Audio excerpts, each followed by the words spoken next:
I'm not shocked at all, Tim. Tim, I haven't even been into makeup yet, Tim. I'm not shocked at all. I've been saying this nearly a year. The moment you think he can't do it is the moment he takes the White House. Of course Trump won. What is everyone shocked about? The media, the political elite, the pollsters, the markets, you, jaw on the floor. How can everyone be stupid? Hillary Clinton. What were the Democrats thinking? Hillary Clinton. Don't get me wrong, I wanted Hillary to win. I'd personally vote for Lucifer over Donald Trump. Trump. Grabbing, wall building, climate change denying, healthcare abolishing, tax dodging, spewing demagogue. How have you got to be to lose to that? Where was Sanders? Why wasn't he on the ticket? I have no doubt in my mind that Sanders would have beaten Trump hands down. But instead, they chose Clinton, a candidate who's been cozying up to the banks and in corporations for years, who is on record telling her corporate friends that you should have a public and a private persona. In other words, don't tell the truth to the plebs or you won't be able to rip them off. She'll do. That was the feeling. What did they think was going to happen? People keep saying to me, how did this happen? They're dumbfounded, but it's so simple.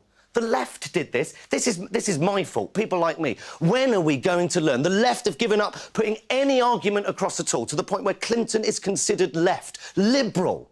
On many issues, Theresa May is less right-wing than Clinton. That's in fact. And yet my friends are on Facebook saying, I'm with her. I'm not. Oh, but she's better than Trump. Sorry, that's not good enough. Clearly it's not good enough. And if I see me one more tweet containing a hashtag Trump wins next to a hashtag everyday sexism, I'm going to drop. Not everyone that voted for Trump is a sexist or a racist. Some of them are, but most aren't. Most people didn't vote for her, not because she's a woman. They didn't vote for her because she offered no palpable change whatsoever. Same old. Trump represents a change, a terrifying change, but a change nonetheless. Hillary represented, well, she represented very little, actually, because she protects corporate interests, because she doesn't call the police when questions from the debate are leaked to her in advance. I noticed we barely reported that. Not everyone that voted for Trump is a sexist or a racist. How many times does the vote not have to go our way before we realise that our argument isn't won by hurling labels and insults? Tory majority, government, Brexit, Trump. What next? When will we learn that the key is discussion? If you are unwilling to discuss, then you are creating the conditions in which Donald Trump and people like him can thrive. But instead of persuading people to vote, she just courted celebrity endorsements and then lost. What's going on? It's almost as if the political acumen of Beyonce and Jay-Z count for nothing. And then she loses it and loses the election, and she locks herself in her hotel because she's too upset, or because it had never occurred to them to even write a concession speech. Either way, grow up. I have no sympathy for her whatsoever. Be a better candidate. But the thing is, I can't say that. I can't say this to any of my friends, Tim. People like me. I'd get lynched if I said this, because people like me won't listen. I did this. This is my fault.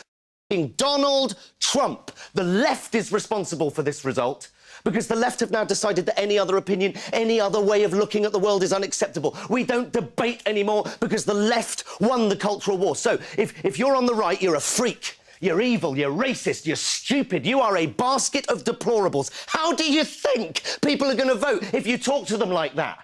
When has anyone ever been persuaded by being insulted or labelled? So now, if you're on the right or even against the prevailing view, you are attacked for raising your opinion. That's why people wait until they're in the voting booth.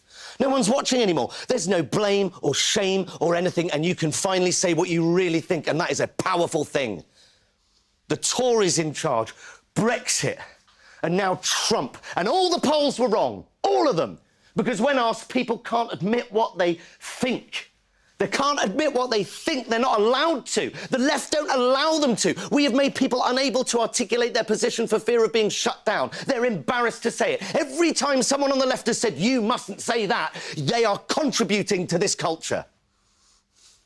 It's time to stop moaning. It's time to stop crying over spilt Brexit. It's time to stop ignoring your opponents, or worse, trying to silence them. It's time to stop banning people from speaking in universities. It's time to stop thinking that reposting an article on your Facebook feed is political engagement, that banning a gymnast from doing what he's good at because he insulted someone's religion somehow achieved something.